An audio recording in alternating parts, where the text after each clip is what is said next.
The screen is black. A faint creaking sound. Then the glow of a single lantern swaying. Its light catches the mold-stained wallpaper of an abandoned plantation house. The camera creeps forward down a warped corridor. The walls groan. Dust falls like ash. At the end of the hall, a door stands swollen with age. Its surface is gouged with scratches, its hinges sealed with rust. From the other side, faint cries. They rise, falter, then fade. Not children, not animals. Something in between. Summer, 1847. In the ruins of a Georgia plantation, a locked room was discovered. Inside, bones, journals, and truths too monstrous to ever enter the record. Tonight, we unseal them. The camera closes on the keyhole. The cries stop. The lantern sputters. Darkness presses in. Her name was Isadora Bellamy, widow of a Confederate officer, mistress of 400 acres. On paper, she was a woman of power, wealth, and respect. But the townspeople of Baldwin County knew her differently. To them, she was the woman in white. Isadora drifted across her estate in long gowns that never seemed to stain. She refused mirrors. She refused priests. She surrounded herself not with women of her station, but only with her 3 sons, Thomas, Elias, and Caleb, boys with pale eyes and silent tongues, boys who never laughed, never wept. Neighbors whispered of screams drifting from the plantation at night, wagons carrying infants that arrived and never departed, slave women who entered the house and were never seen again. The records we are allowed to see, what little survived, mention only unlawful unions and breeding of stock. But the truth runs deeper, written in bone. In 1847, when that locked room was forced open, investigators unearthed dozens of tiny skeletons. Deformed, incomplete, many marked by saw and brand.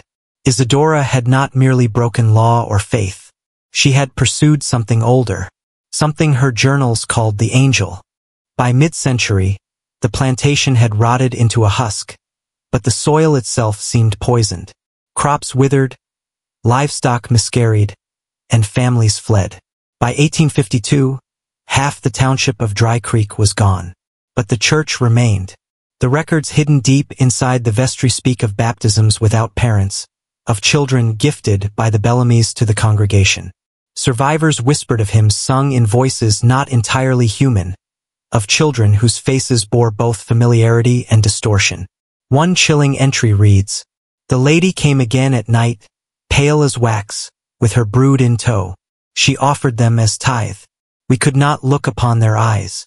We did not refuse." Georgia kept its secrets well. Even after emancipation, the plantation was burned but never torn down.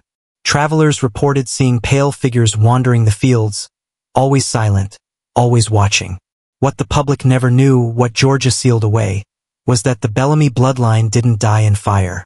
It was absorbed, hidden, scattered among the very communities that still sing in those churches today. The most disturbing relics recovered from the plantation were Isadora Bellamy's journals. Bound in calfskin, the pages stank of mildew and iron, ink smeared with substances darker than ink. Her handwriting was frantic, slanting upward as if pulled by invisible hands. She wrote of visions. "The Virgin does not smile, but instructs. She tells me purity comes only when blood is folded back upon itself. Brother into sister, son into mother. From the loop is born the angel." She described her sons not as children, but as vessels. "They are unbroken flutes," she wrote, "through which the Lord may play his new song." Slave women were the clay, bodies without souls in her view, but necessary to her breeding experiment. One passage is particularly chilling. "Tonight the boy has taken her. She screamed, but only the devil would hear. I heard music instead, high, shrill, like the wings of locusts. When she fell silent, I knew. The angel is forming." Scholars who examined the journals in the 1920s concluded that Isadora suffered from delusions of grandeur, psychosis, perhaps epilepsy. But others point to the unnatural details she recorded. Children born without tongues but with perfect teeth, infants whose eyes opened before their bodies drew breath. Records of these births align uncannily with the graves found in her orchard. The journals were locked away by the Georgia Historical Society, but fragments remain, burned into the consciousness of anyone who has ever touched them. The Bellamy sons remain the most elusive figures in this saga. There were three: Thomas, Elias, and Caleb. No photographs exist, only a single charcoal sketch drawn by a terrified tutor in 1839. They appear elongated, pale, their faces sharp and nearly identical. The tutor wrote, "They did not speak. They hummed. Their humming seemed to vibrate the air until my bones shook. I begged the lady to let me leave, but she only smiled and said, 'You are their teacher. They are learning.'" Each boy was confined to the plantation, never allowed into town, though townsfolk swore they saw the brothers walking the fields in the moonlight, their mother trailing behind in white. Rumors spread of their appetites. Goats found drained of blood, farmhands who vanished, slave children discovered with throats crushed as if by enormous hands. Some claimed the boys never aged, always appearing as pale youths, even when decades had passed. Isadora wrote of them as "my angels of silence." She insisted that they were chosen, immune to sin, destined to cleanse the land with a new order of flesh. Yet even her own words betray terror. In one entry she confesses, "They came into my chamber at night. Their eyes burned like coal. I prayed, but the Lord was not there. My womb aches though I am barren. I fear I am no longer mistress, but prisoner." Religion should have been the shield against Isadora Bellamy. But in Dry Creek, the church became her accomplice. Baptismal records reveal dozens of nameless infants, listed only as Bellamy's gift. These children were quietly placed into households, hidden under new surnames, their origins erased.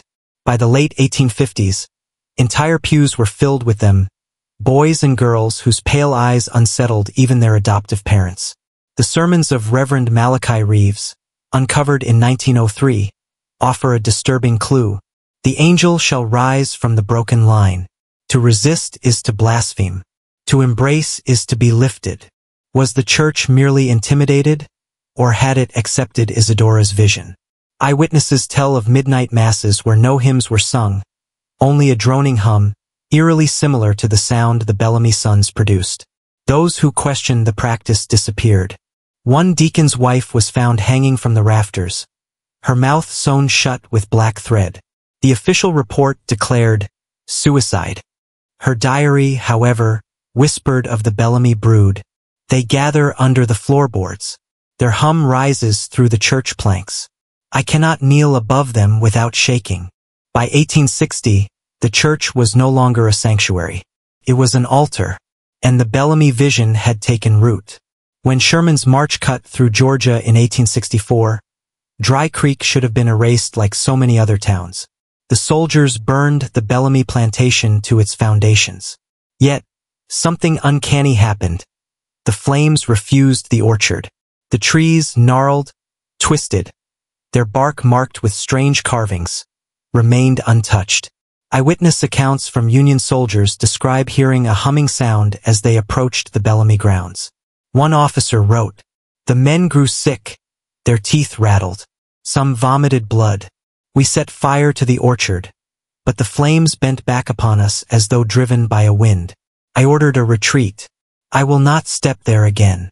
Though Isadora herself was never officially found, rumors insist she walked calmly into the inferno that night, her sons beside her, singing as the walls collapsed.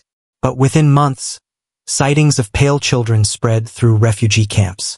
Towns burned by Sherman reported sudden appearances of Bellamy orphans, children who seemed to know names, dates, and prayers they had never been taught. By the war's end, it was clear the bloodline had survived. The war destroyed much of the South's wealth and power. Yet for the Bellamys, chaos became camouflage. Their legacy scattered into the veins of the defeated, waiting for new soil to root itself. After the war, orphanages bloomed across Georgia to contain the displaced and abandoned children. Records show unusual clusters of orphans bearing eerily similar features. Pale eyes, sharp jaws, uncanny stillness. Many were traced back to the Dry Creek region. In 1871, the Milledgeville Orphan House reported that 36 of its children preferred not to speak. Instead, they communicated through low humming in unison. Staff described it as a choir with no words, vibrating through the walls like a hive of bees. Stranger still were the drawings. When given chalk, the children sketched only circles folded into themselves, loops within loops. The same symbol was later found carved beneath the pews of Dry Creek's abandoned church. By 1875, the orphanage was shut down following a series of unexplained deaths. Caretakers were found lifeless at their desks, their ears bleeding, expressions locked in terror. The children, however, were unharmed. They were quietly redistributed into new homes, absorbed into towns and families. Their paper trails were deliberately erased. Yet whispers claim their humming still filled the air, even after they were gone. The state explained it away as infection, fever, hysteria. But behind closed doors, officials referred to them as the Silent Choir, the next generation of Isadora's vision. As the century turned, scattered reports emerged of families across Georgia who bore what came to be called the Bellamy Mark. Infants born without tongues yet capable of producing sound. Children who never cried but hummed themselves to sleep. Entire households plagued by miscarriages, followed by a single surviving child whose gaze unsettled even the midwives. One midwife in Savannah recorded, "The babe came quiet, no breath, no cry.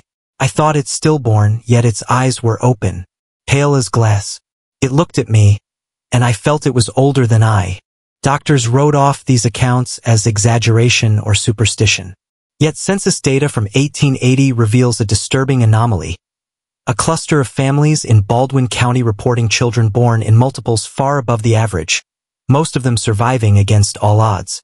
Church records from the same period reveal that baptisms were performed at night, behind locked doors, and always accompanied by that same droning hum. And then, the disappearances began. Teachers went missing. Midwives who had assisted with Bellamy births vanished. Ministers who questioned the rituals were found drowned in baptismal fonts, their lungs filled not with water, but with dirt. The Bellamy Mark was no longer legend. It had become inheritance. By 1901, the whispers surrounding Baldwin County had grown too loud. Farmers spoke of livestock born malformed, calves with human-like faces, pigs with fused spines. Families confessed to children who hummed all night long, who stared into mirrors without blinking for hours. The county convened a secret gathering. 20 men, armed with fire and crosses, who swore to purge Dry Creek once and for all. They marched into the abandoned Bellamy Church at midnight, where the last of the Silent Choir were said to gather. Witnesses later claimed the men never returned. But their horses came back at dawn, riderless, eyes wild, their hooves dripping with mud that smelled of rot. Days later, the church collapsed without warning. Beneath its rubble, townsfolk found no bodies, but dozens of hollow shells, like husks shed by insects. Each husk bore the outline of a child. Each was empty. The county sealed Dry Creek, bulldozed roads leading in, and erased its name from official maps. But travelers insisted they still heard the humming if they camped nearby. The sound, they said, came from beneath the earth. Not all towns confronted the Bellamy curse with violence. In 1912, the small settlement of Willow Ash took a different path. Denial. Willow Ash had been seeded with dozens of Bellamy children fostered after the Civil War. By the turn of the century, their influence was impossible to ignore. The children never married outsiders. They kept to themselves, intermarrying, their features growing sharper, more uniform. Visitors described Willow Ash as unsettlingly quiet. At dusk, the townsfolk gathered in the square, not to talk, but to hum together in unison. Men, women, and children blending into a single vibration that rattled windows. In 1912, a journalist from Atlanta arrived to investigate. He never returned. The only clue was a photograph developed from his camera. A blurred shot of the town gathered in the square, their faces indistinct, their bodies blurred as though vibrating. By 1915, the town no longer appeared on railway maps. Census records show its population dropped to 0 overnight. No fire, no disaster, just disappearance. The land remains empty to this day. But surveyors in the 1940s reported hearing voices when the wind blew, voices layered over each other, humming the same endless drone. The Bellamy legacy might have faded into rumor, if not for the intervention of science. In 1924, a group of doctors at Emory University quietly began studying anomalies in rural Georgia blood samples. What they found disturbed them. Across Baldwin, Jones, and Wilkinson counties, families unrelated by name carried an identical, recessive marker, a strange sequence in their blood that seemed resistant to known diseases. The doctors called it Lineage X. But alongside this resilience came troubling traits: heightened fertility, unusual bone structures, and in rare cases, congenital malformations eerily similar to those described in Isadora's journals. One doctor, Dr. Lewis Carrington, went further. He visited the descendants directly. His notes, later suppressed, describe households where every child hummed as they slept, where walls vibrated faintly though no machines were present. In one chilling entry, Carrington wrote, "They let me hold the infant, no tongue. Yet as I cradled it, the humming grew louder, though its mouth was shut. My chest thrummed as if another heart beat inside me. I left at once. I will not return." Carrington disappeared in 1927. His research was sealed by the state, but fragments leaked into folklore, whispers of blood doctors who tried to excise the Bellamy curse, only to be consumed by it. During the Great Depression, thousands of children were displaced across the South. Orphan trains became the machinery of survival, rolling through counties, gathering the abandoned, and delivering them to new homes in faraway towns.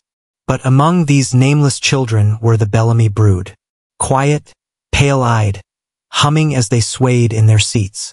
Conductors on the Georgia to Louisiana line left strange accounts, entire carriages filled with silence.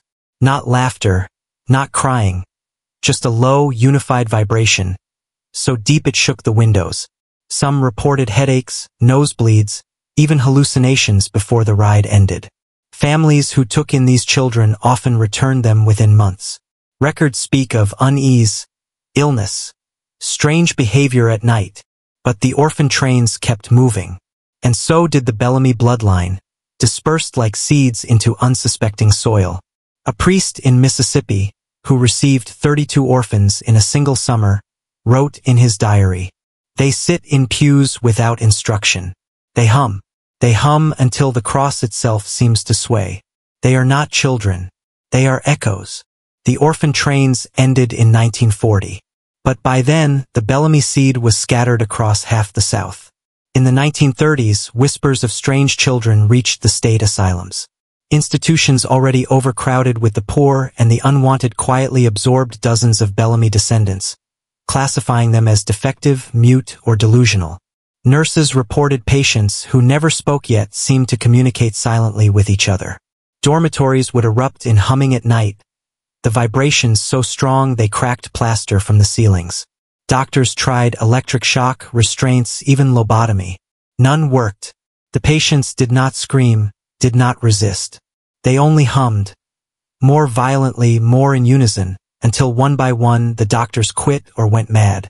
In 1938, the Milledgeville State Hospital suffered what was described publicly as an outbreak of hysteria. But internal records describe something else. 300 patients and 40 staff, all found dead in a single night. Their ears bled, their jaws locked open in silent screams. The Bellamy patients were missing. No doors were broken, no walls breached. The children of Isadora had simply walked out and vanished. By the 1940s, Georgia authorities faced an impossible truth. The Bellamy legacy had spread beyond their ability to contain. Reports of humming households, of infants born without tongues, of towns collapsing into silence. Too many to ignore. Yet official policy was not confrontation, but erasure. Records were sealed. Files stamped, lost in fire. Journalists warned away. The Georgia Bureau of Investigation created a small, unofficial unit known only as Division X, tasked with monitoring unusual bloodlines. Its reports, declassified decades later, described towns where not a single birth was recorded for years, only to suddenly swell with dozens of children at once. All pale-eyed, all eerily calm. One memo from 1946 reads, "Containment is not possible. The Bellamy strain has moved beyond Baldwin County. It is in the schools, the churches, the households of the state. To draw attention is to risk hysteria. We recommend silence." And so the state fell quiet. But silence is not absence. It is a waiting. The hum was still there, vibrating beneath the soil, the wood of old churches, the walls of orphanages, waiting for its next song. After the war, the South's seminaries became breeding grounds not only for faith, but for secrets. In 1947, a report quietly circulated among Baptist leaders. Multiple young seminarians in Georgia had displayed unnatural gifts of memory, song, and persuasion. Dig deeper and the truth emerges. These men were not merely students, they were Bellamy descendants. Silent as children, they grew into charismatic preachers, their voices resonant, their sermons unsettlingly hypnotic. Congregations described leaving church with headaches, ears ringing, yet unable to recall the sermon's words, only the feeling of having been moved. At least one seminary, records suggest, tried to expel them, but the attempt failed. Faculty began to vanish. A professor found drowned in the baptismal font, a dean locked in his office, his body twisted unnaturally. Within months, the Bellamy seminarians were quietly ordained, sent out across the South. The church did not expel the corruption. It gave it pulpits. If you walked into certain rural churches in Georgia during the late 1940s, you might have felt something odd. The air buzzing, the floorboards trembling, the hymns slightly off. Choirs composed of children, Bellamy children, stood in white robes, their pale eyes fixed not on the congregation, but on the rafters above. Their voices were not quite words. They sang vowels stretched into droning tones, vibrating in a way no human choir could replicate. Parishioners wept uncontrollably without knowing why. Some collapsed, their bodies racked with seizures. Others claimed they saw visions. Burning orchards, a woman in white standing at the altar, children gathering beneath her like shadows. Local pastors insisted these were merely revivals. But one traveling minister recorded on a phonograph what he called the Bellamy hymn. He described it as the sound of earth itself groaning. The recording was confiscated within days. The minister's house burned soon after. What became of the children's choirs? No one knows. By 1950, their existence had vanished from official records. But older parishioners whispered that their humming never left the walls. There are those who claim the Bellamy hymn still survives, not in churches, but in fragments, buried deep in archives, mislabeled as folk songs. A musicologist at the University of Georgia, Dr. Helen Morton, spent years searching for it. In 1949, she claimed she had found a fragment recorded on wax cylinder. She described it in her notes. The tones form no melody, only an endless spiral. I played it once. My hands shook for days. At night, I heard the voices in my walls. I fear I am not alone. Morton vanished before she could publish her findings. Only her journal remained, with a final line scrawled violently across the page. The hymn is not sung. It is summoned. To this day, folklorists whisper of a forbidden song, once heard in the deep South, a hum that could vibrate nails from wood and bones from flesh. Those who claim to have heard it never wish to hear it again. And yet, sometimes in abandoned churches, if you press your ear to the floorboards, you may feel it. The low, steady hum. In 1950, a woman in Milledgeville came forward with a confession. She had been one of the last children from the Bellamy orphanages, hidden in plain sight for decades. Her name was withheld from the press, but her testimony survives in a sealed deposition. She described being raised in a respectable household, yet always hearing the hum, inside walls, beneath floors, in her bones. She claimed that on certain nights, she was drawn to the old Bellamy orchard, where the soil pulsed faintly, as if alive. Her most chilling statement was this: "We are not finished. We are waiting. Mother told us the loop never ends. It only folds again." Weeks later, she vanished. Officials declared her unstable. But the orchard where she claimed to hear the pulse was quietly fenced off by the state, declared hazardous without explanation. No homes have been built there since. Locals still avoid it, swearing they hear the faint drone of children if they pass too close. The last orphan was not the end. She was only the reminder. The Bellamy line had gone underground, deeper than ever. The Bellamy plantation is gone. Dry Creek is erased. The churches have been boarded, the orphanages condemned. But silence does not erase what was sown. Bloodlines do not vanish. They disperse. They adapt. They wait. Every few years, reports surface. Children in remote towns who hum in their sleep, choirs that rattle glass, families who never speak of their infants born without tongues. Scholars dismiss them as folklore. The state buries them as anomalies. But those who listen closely know the truth. The hum is not a relic of the past. It is alive. It has passed through orphan trains, through churches, through asylums and seminaries, through families who do not even know their own inheritance. And sometimes, late at night, when the world grows quiet, if you press your ear against the earth, you might feel it. That low, unbroken vibration. Not a song. Not a prayer. A waiting. The Bellamy strain is not gone. It is in the walls, the churches, the blood. And one day, it will rise again, fade to black. The hum continues over the credits.